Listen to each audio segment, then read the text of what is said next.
Je crois vraiment aux choses que je vais vous dire car elles ont marché pour moi et j'aurais aimé les connaître lorsque j'avais 21 ans. Il n'y a que 3 règles que vous devez suivre. La vie n'a pas à être compliquée. Nous nous compliquons trop la vie. Je vais faire 5 suppositions sur les personnes présentes dans cette pièce aujourd'hui. Je suis prêt à parier que vous voulez réussir votre vie professionnelle. Je suis prêt à parier que vous voulez réussir votre vie personnelle. Je suis prêt à parier que vous avez besoin de vous sentir utile. Je suis prêt à parier que vous voulez vous sentir en sécurité pour votre avenir. Et le 5e point est que je suis prêt à parier que vous voulez aller au paradis. Je vais maintenant vous donner un plan simple pour réussir les 5, parce que vous n'avez pas besoin de sacrifier votre vie religieuse ou votre vie personnelle pour réussir professionnellement. Tout est lié et ce n'est pas compliqué. J'ai toujours essayé de ne jamais me compliquer la vie. Vous rendez-vous compte qu'un arc-en-ciel comporte seulement 7 couleurs? Seulement 7. Regardez ce que Michel-Ange a réussi à faire avec ces 7 couleurs. Il existe seulement 7 notes de musique. Regardez ce que Beethoven a réussi à faire avec ces 7 notes. Il existe seulement 10 chiffres. Regardez ce que Bernard Madoff a réussi à faire avec ces 10 chiffres. Le point que je veux soulever est que la vie n'a pas à être compliquée. Vous avez besoin de 4 choses dans votre vie. Et s'il vous manque une de ces 4 choses, vous ressentirez un vide énorme. Premièrement, tout le monde a besoin d'avoir quelque chose à faire. Deuxièmement, tout le monde a besoin d'avoir quelqu'un à aimer. Troisièmement, tout le monde a besoin de croire en quelque chose et dans mon cas, je crois en Jésus-Christ, notre Seigneur et notre Sauveur. Et le 4e point dont vous avez besoin dans votre vie est que vous devez avoir un but à atteindre. Que voulez-vous faire maintenant? Ayez des buts et des rêves ambitieux. Je crois que c'est absolument essentiel. Ne reproduisez pas les erreurs que j'ai commises. J'ai fait beaucoup de choses stupides dans ma vie, mais laissez-moi vous révéler la bêtise que je regrette le plus. Quand j'ai débarqué à l'université de Notre-Dame, j'ai pris l'équipe qui était au plus mal pour la mener au sommet pendant 9 années consécutives. Chose que personne n'avait réalisée avant et que personne n'a refait depuis. Nous sommes arrivés au sommet et nous y sommes restés. Voilà la chose que je regrette le plus. Vous savez, il y a un dicton qui dit « Vous progressez ou vous mourrez. Soit l'arbre grandit, soit il meurt. » Il en va de même pour votre mariage, il en va de même pour votre business ou pour vous-même en tant que personne. Et je ne dis pas ça parce que je suis vieux, même si maintenant mes bougies d'anniversaire coûtent plus cher que mon gâteau. Cela est plutôt en rapport avec les efforts que vous devez faire pour vous améliorer. Nous avons atteint le top et j'ai dit nous y sommes arrivés, restons comme ça, ne prenons plus de risques. Nous avons terminé second du championnat et tout le monde a dit que j'étais un idiot. Alors que le gars qui termine dernier au concours de médecine, lui, il l'appelle docteur. Ça me semble injuste. Quand j'ai quitté Notre-Dame, je n'aurais jamais pensé entraîner à nouveau. Où aurais-je été après Notre-Dame? Ma mère disait, quand tu quitteras Notre-Dame, tu iras directement au paradis, t'asseoir à côté du pape. Tu n'auras plus l'âge d'entraîner. Alors, je suis parti vivre dans une ville où l'âge moyen ne faisait qu'augmenter. Et là, ce que j'y ai découvert est que je n'étais pas fatigué d'entraîner. Vous devez avoir un but, un rêve à atteindre. Et même si vous avez déjà accompli de grandes choses, qu'en est-il à présent? Je vais vous dévoiler un plan simple pour réussir les 5 hypothèses que j'ai faites au début de ce discours.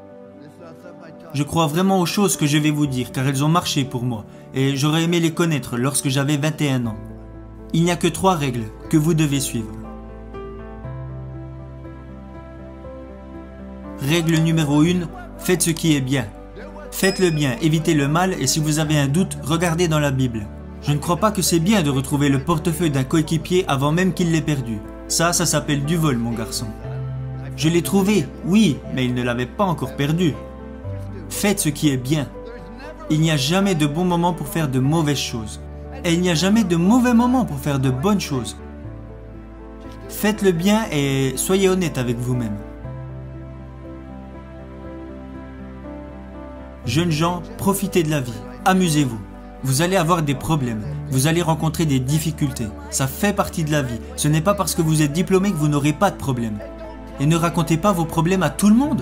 Savez-vous que 90% des personnes n'en ont rien à faire?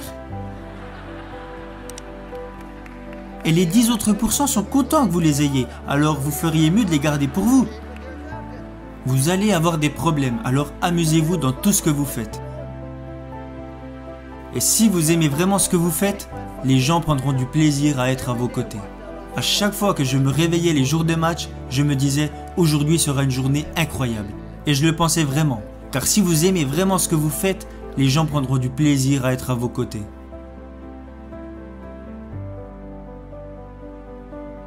Règle numéro 2. Faites du mieux possible avec les capacités que vous avez et le temps qui vous est donné. Vous savez, tout le monde n'a pas les capacités d'être en équipe première. Mais tout le monde se doit de donner le maximum qu'il est capable de donner. Si vous voulez échouer, alors vous avez le droit d'échouer. C'est ça qui est génial dans ce pays. Vous n'avez pas le droit de faire échouer les autres si vous n'exploitez pas au mieux vos capacités. Vous avez mis un enfant au monde. Vous avez un business. Vous avez rejoint une équipe. Vous avez des obligations et des responsabilités envers d'autres personnes. C'est pourquoi vous vous devez de donner le maximum de ce que vous êtes en mesure de donner. Dans tout ce que vous faites. Ce n'est pas compliqué. Vous savez, jeunes gens, je suis né avec une cuillère d'argent dans la bouche. Je suis né à Follansbee, en Virginie occidentale. Je suis repassé à l'endroit où je suis né hier, vers 22h30. Je suis né dans la cave de ma maison, mis au monde par le docteur McGraw. Nous n'avions qu'un lit pour moi, ma sœur et mes parents. Nous avions une demi-baignoire et une petite cuisine. Et nous avons vécu dans cette maison pendant plus de 7 ans. Il n'y avait pas d'aide sociale à l'époque, nous n'avions pas de coupons alimentaires et nous n'avions pas d'argent de côté. Mais j'ai toujours eu assez à manger, parce qu'à chaque fois que je voulais me resservir, mon père me disait non, tu en as déjà eu assez. Mais la raison pour laquelle je dis que je suis né avec une cuillère d'argent dans la bouche, mon père avait arrêté l'école en CM1, voilà toute l'éducation qu'il avait. Alors pourquoi je vous dis que je suis né avec une cuillère d'argent dans la bouche?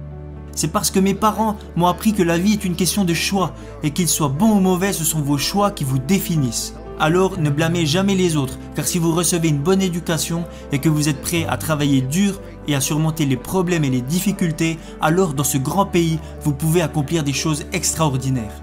Voilà pourquoi je dis que je suis né avec une cuillère d'argent dans la bouche. Ma dernière règle est de montrer aux autres que vous vous souciez d'eux. Vous ne pouvez pas entrer dans une pièce et dire « Hey, je suis là, regardez-moi » Non. Dites plutôt « Je suis là, comment puis-je vous aider ?»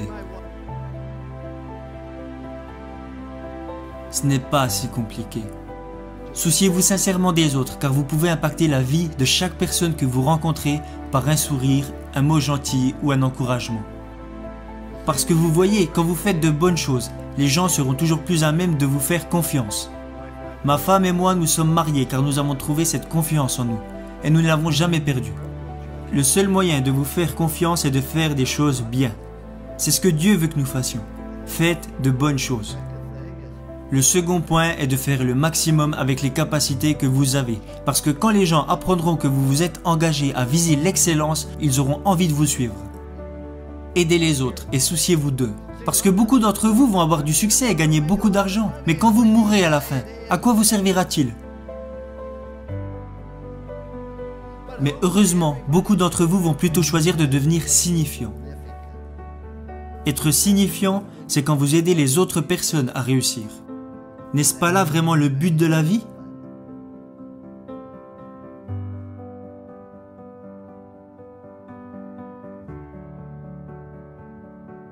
J'aurais aimé connaître ces 3 règles lorsque j'avais 21 ans, et je les utilise maintenant depuis plus de 40 ans. C'est pour cela qu'il y a une statue de moi devant l'école, même si je pense qu'ils l'ont plutôt mise là pour que les pigeons puissent se reposer.